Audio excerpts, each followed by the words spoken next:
halalkan cara kerana pastinya ini yang mereka mahukan. Mereka mahukan promosi ini dikongsi, mereka mahu viral, mereka mahu timbulkan isu ini sehingga kita akan memilih untuk mencari YouTube dan sebagainya. Kalau anda sedang mencari iklan raya tersebut memang dah tak ada, SKMM telah pun turunkan disebabkan tidak mahu perkongsian yang lebih lanjut lagi dan kita juga minta untuk tidak berkongsi tentang perkara itu kerana itulah agenda yang sebenarnya pihak produksi inginkan. Tetapi kita nak minta juga pandangan seperti mana yang saya kabarkan tadi daripada Profesor Madya Dr. Nazri Muslim, Timbalan Dekan Penyelidikan dan Jaringan Pusat Pengajian Citra UKM. Kini bersama dengan kita melalui panggilan video. Assalamualaikum Doktor. Assalamualaikum.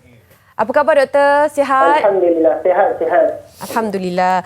Doktor, seperti mana yang kita kongsikan tadi pandangan orang awam, kita juga mahukan pandangan doktor melihat kepada perkara ini yang dikatakan mencemarkan ataupun mencalarkan imej bulan Ramadan, terutama sekali anak Islam yang menjadi model dalam iklan tersebut. Mungkin pandangan doktor sendiri bagaimana?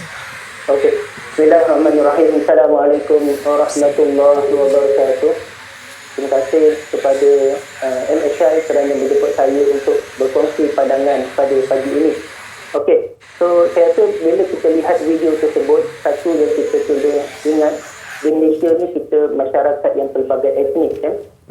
Dia berubah daripada masyarakat majmuk kepada masyarakat yang pelbagai etnik. So bila masyarakat pelbagai etnik ni maksudnya kita berbeza budaya, kita berbeza milad, kita berbeza agama, kita berbeza bahasa dan sebagainya. Dan kalau kita lihat dalam sejarah Malaysia ini, budaya hormat menghormati, saling menerima antara satu sama lain itu telah dibudayakan dengan baik. So bila timbul video tentang iklan raya judi ini, so saya rasa satu yang kita boleh tanggap adalah sensitiviti itu kan. Sensitiviti itu seolah-olah macam logam dari masyarakat Malaysia kan. So terutama apabila dilakukan pada bulan Ramadan kan, dan dia punya aktor ataupun pelakonnya adalah orang Melayu kan, menggunakan budaya Melayu dan sebagainya. So kita perlu ingat di Malaysia ni budaya Melayu itu sinonim dengan Islam. Sinonim dengan Islam. Dalam perlembagaan dalam perkara 160 jelas mengatakan bahawa Melayu itu salah satu syaratnya adalah Islam. Dan Islam itu adalah telah mendasari ataupun telah menjadi nizamul hayat, cara hidup masyarakat Melayu. So apa saja yang melibatkan perkara-perkara yang bercanggah dengan Islam itu akan menyebabkan masyarakat kurang senang, terutama masyarakat Melayu Islam di Malaysia. So saya rasa pertama apabila timbul video ini kita perlu hormati budaya masyarakat lain, hormati sensitif masyarakat lain. So kalau dahulu ada masa berbuka puasa dengan pop dan sebagainya, dan seolah-olah peristiwa ini ada terusan. So saya rasa ini perlu kita tanggapi bersama. So kita tidak menyalahkan mana-mana pihak, tapi yang penting bagaimana kita nak cegah perkara ini daripada berlaku pada masa hadapan. Itu yang kalau boleh saya cadangkan. Kita dah ada polisi di peringkat negara kan, iaitu rukun negara kan, dalam prinsip yang kelima iaitu kesopanan dan kesusilaan. Dan itu peringkat makro. Kalau boleh kita perhalusi di peringkat mikro kan.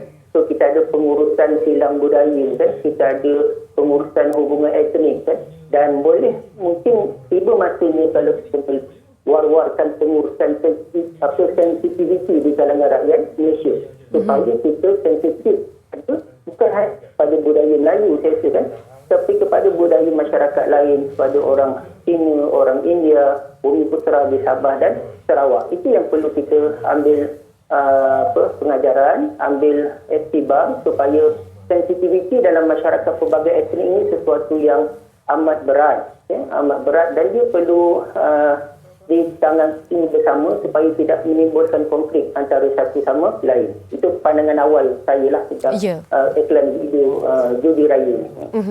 Dan ada juga dakwaan mengatakan yang pelakon-pelakon ataupun model itu tidak tahu menahu tentang perkara ini. Bayaran yang diterima hanyalah RM200 sahaja untuk penghasilan muzik video tersebut. Maknanya sampai di lokasi barulah mereka tahu. Mungkin penolakan kerja, job dan sebagainya itu adalah sukar untuk dilakukan oleh mereka. Pandangan daripada doktor sendiri melihat kepada saringan pekerjaan oleh setiap individu, terutama sekali ini melibatkan budaya, sensitif, keagamaan dan sebagainya. Bagaimana doktor? Okey, so saya rasa kalau kita lihat dari sudut pandangan Islam, jelas bahawa judi itu adalah satu yang haram, kan? Itu tak ada perbincangan ataupun tak ada khilaf di kalangan ulama, dan dia telah dijelaskan dalam Al-Quran itu adalah haram.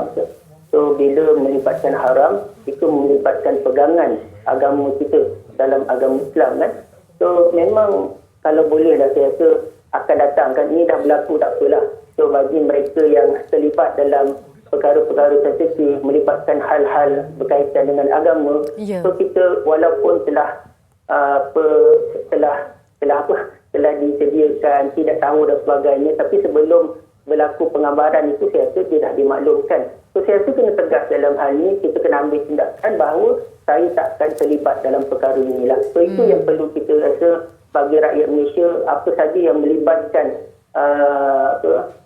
sensitivity dan melibatkan untuk kerja dan sebagainya. Kalau dia melibatkan agama, saya rasa itu perlu kita lihat, perlu setelah halus dan sebagainya.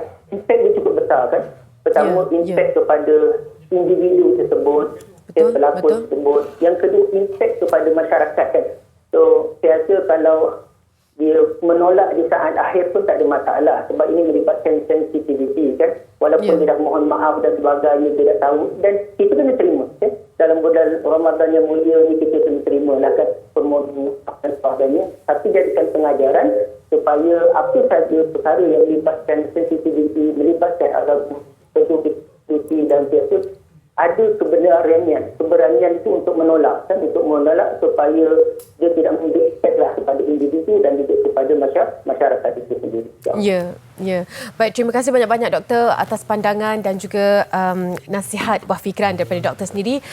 Salam Ramadan diucapkan. Ya, terima kasih. Assalamualaikum. Itu dia Profesor Madya Dr. Nazri Muslim, Timbalan Dekan Penyelidikan dan Jaringan Pusat Pengajian Citra UKM, memberikan pandangan bagaimana kita harus menghormati bulan Ramadan. Pastinya ini satu perkara yang perlu diambil kira, perlu dititik beratkan, kan? Saya rasa ibu bapa juga perlu mengambil peranan jugalah. Kalau misalnya anak-anak ini kan kadang-kadang kita tahu anak-anak remaja ni banyak mencari rezeki, duit lebih, duit tepi dan sebagainya. Perlu juga bila dah ada berlaku macam ni, perlu adanya perhatian daripada mereka juga.